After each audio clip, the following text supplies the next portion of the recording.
Salam satu jiwa, dalam satu nada.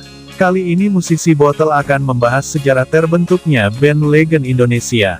Tapi sebelum kita lanjutkan, seperti biasa, bagi yang belum subscribe, silakan klik dulu tombol di bawah, dan jangan lupa nyalakan loncengnya terlebih dahulu, agar sahabat musisi Botol tidak ketinggalan cerita dan informasi menarik dari kami. Siapa yang tidak mengenal grup band yang satu ini? Orang-orang juga sering menyebutnya, The Father of Rock Indonesia. Sejarah God Bless tidak terlepas dari perjalanan karir Ahmad Albar, vokalis sekaligus pentolannya, ia sering disapa dengan panggilan Iyek. Setelah sekian lama ia melanglang buana di Belanda dan kembali ke Indonesia, ia pun berangan-angan membentuk sebuah band.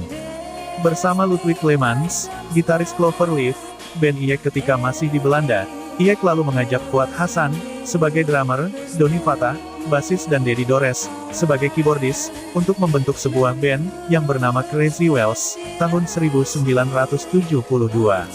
Masih pada tahun yang sama, 1972, formasi ini yang diberi nama Crazy Wheels, mengikuti pentas musik Summer 28, semacam pentas Woodstock ala Indonesia di Ragunan, Jakarta, yang diikuti berbagai grup dari Indonesia, Malaysia dan Filipina. Sekian berjalannya waktu, tak lama setelah itu, Dedi Dores mengundurkan diri, dikarenakan ia harus fokus dengan grup band bentukannya, Rapsodia. Di awal 1973 Joki Surjo Prajogo dimasukkan untuk menggantikan posisi Dedi Dores. Setelah itu, formasi ini pun mulai getol berlatih di kawasan Puncak, Jawa Barat dan sekaligus merubah nama Crazy Wheels menjadi nama God Bless, pada tanggal 5 Mei tahun 1973. Dan pada saat itu juga untuk pertama kalinya God Bless tampil di depan publik, di Taman Ismail Marzuki, Cikini, Jakarta. Tahun 1975, formasi God Bless yang paling solid yakni Ahmad Albar atau Iyek, Doni Fatah, sebagai basis, Joki Surjo Prajogo, keyboardis, dan kemudian, Teddy Sujaja, masuk sebagai drummer, menggantikan Kinan Nasution, yang sebelumnya juga menggantikan Fuad Hasan, yang meninggal dunia akibat kecelakaan. Kemudian, barulah Ian Antono, bergabung, dan mereka mencoba membuat album perdana mereka, yang diberi nama, Huma di Atas Bukit, yang pernah dipakai di soundtrack film yang disutradarai oleh Suman Jaya. Tahun 1970-an. Boleh dibilang, masa kejayaan God Bless di panggung, di antara beberapa band rock yang tumbuh saat itu, sebut saja macam, Giant Step, The Rollies, dan Aka, namun God Bless masih kokoh dan tegap walaupun saingannya bukan kaleng-kaleng.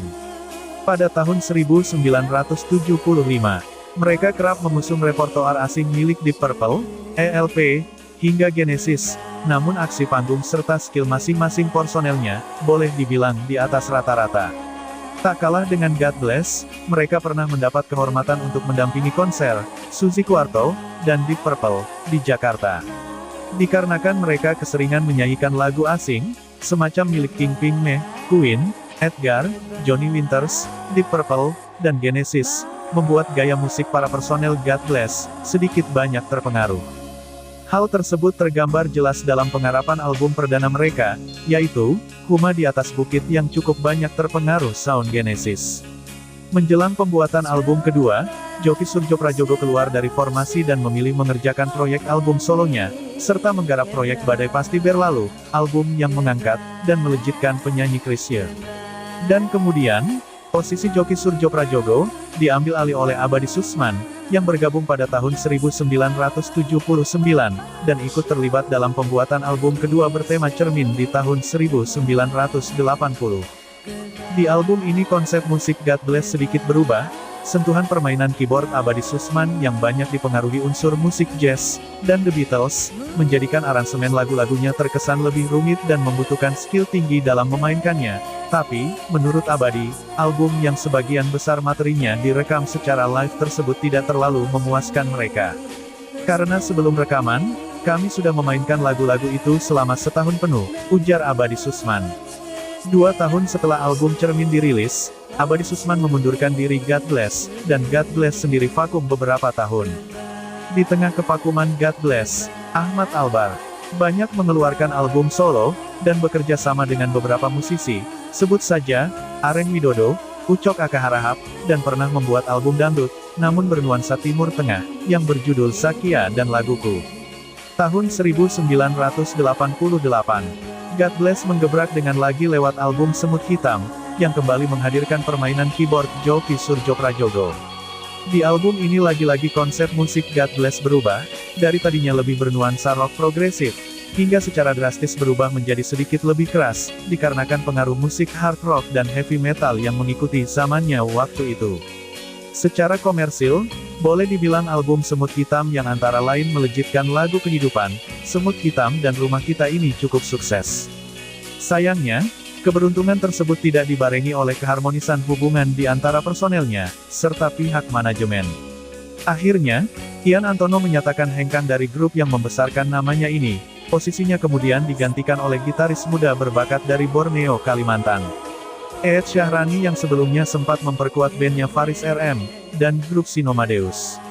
Sedangkan Ian Antono sendiri, setelah keluar dari God Bless, ia terhitung sukses merintis karir solo sebagai pencipta lagu, manajer dan produser. Ia berhasil melambungkan nama Ikang Fauzi, Niki Astria, dan menyegarkan karir Iwan Fals kembali, lewat album, Buku Ini Aku Pinjam, dan Mata Dewa. Setelah album Semut Hitam sukses dirilis di tahun 1988.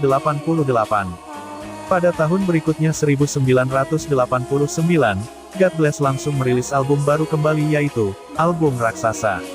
Untuk kesekian kalinya konsep musik God Bless goyah lagi. Di album Raksasa, permainan gitar Ed Syahrani yang sangat modern sangat mempengaruhi pada perubahan musik God Bless. Selain lebih keras juga terkesan lebih bright dan serat akan sound rock yang tren di akhir tahun 1980-an. Di album Raksasa ini, melejitkan lagu mereka di antara lain, Maret tahun 89 dan Menjilat Matahari. Album Raksasa yang sang kental dengan permainan gitar Ed Syahrani ini, banyak terpengaruh dari musik Van Halen dan juga AC/DC. Di tahun 1999, God Bless merilis album Story of God Bless, yang merupakan lagu-lagu lawas mereka yang dirilis ulang, sebut saja lagu, Huma di Atas Bukit, Sesat, Musisi, Setan Tertawa dan Si Pasat Awai, adalah lagu-lagu yang diaransemen ulang dan sangat lebih segar, modern. Setelah penggarapan ulang album mereka selesai, grup band yang menjadi tonggak musik rock di Indonesia ini, vakum dan masing-masing personilnya sibuk dengan proyeknya sendiri-sendiri. Sebut saja, Ed Syahrani dengan Edanenya, dan Joki Surjoprajogo, dengan kantata Takwa, Suami, dan juga Suket, serta melambungkan nama Mel Sandi, dan Ita Purnamasari. Kemudian, Doni Fata dengan kantata Takwa juga dan melambungkan grup pendatang baru power metal, sedangkan Teddy Sujaja, sedang memproduseri dan menciptakan lagu-lagu untuk Agun C. Sasmi, dan Ahmad Albar sendiri, dengan solonya yang cukup sukses. Selain itu juga di awal tahun 1990-an, banyak bermunculan band-band muda berbakat sebut saja diantaranya, Slang, Power Metal, Grass Rock, El Pamas dan Kaisar, dan masih banyak lagi yang lainnya. Dan ironisnya, di awal tahun 1990-an itu juga muncul grup band yang merupakan duplikat dari God Bless sendiri, yakni Gong 2000, di mana 3 personelnya Ahmad Albar, Ian Antono, dan Doni Fata, serta ditambah lagi Heri Anggoman, keyboard, dan Yaya Muktio, drum, dan meledakan dunia permusikan pada masa-masa itu dengan lagu-lagu rock yang bernuansa pentatonik Bali, dan ada beberapa lagu lawas God Bless yang masuk di album Gong 2000 ini. Setelah selang beberapa tahun vakum yang cukup panjang, di tahun 1997, para personel God Bless, termasuk Ed dan Ian Antono kembali berkumpul, di workshop yang mereka gelar di kawasan Puncak Bogor. Menghasilkan album berjudul Apa Kabar, yang merupakan album kerinduan mereka untuk kembali berkiprah di panggung musik. Kisah selanjutnya, setelah penggarapan album Apa Kabar, Ed Syahrani resmi mengundurkan diri dari formasi God Bless dan konsentrasi untuk bandnya sendiri yaitu, Edane, yang sejak tahun 1992 sudah merilis album perdananya, The Beast. Menjelang penggarapan album-album terbaru God Bless, giliran Joki Surjoprajogo, dan Teddy Sujaja, yang mengundurkan diri, penggarapan album pun menjadi terlambat. Sepanjang tahun 2000 hingga 2005 God Bless belum juga merilis album lagi. Sepanjang tahun 2000, hingga 2006 ini, banyak nama-nama yang sempat mengisi kekosongan di tubuh God Bless, di antaranya, kembalinya Abadi Susman, Inang Norsaid, Iwam Norsaid, Hari Anggoman, Yaya Muktio, dan Gilang Ramadan. Namun sekarang bagaimana kabar grup yang menjadi legenda musik rock Indonesia ini? Terakhir mereka masih manggung di acara Mild Live Soundernalin, dan acara tahun baruan di Ancol dengan formasi Ahmad Albar, Ian Antono, Doni Fatah dan Gilang Ramadan. Salut buat God Bless di usia yang tidak muda lagi. Nah, sekarang sahabat musisi Botol sudah tahu kan, tentang perjalanan band pentolan Indonesia ini, siapa? Oke sahabat musisi Botol, terima kasih, subscribe, like dan komentarnya. Next time, kita lanjut lagi pembahasan seputar musisi. Check it. Bye.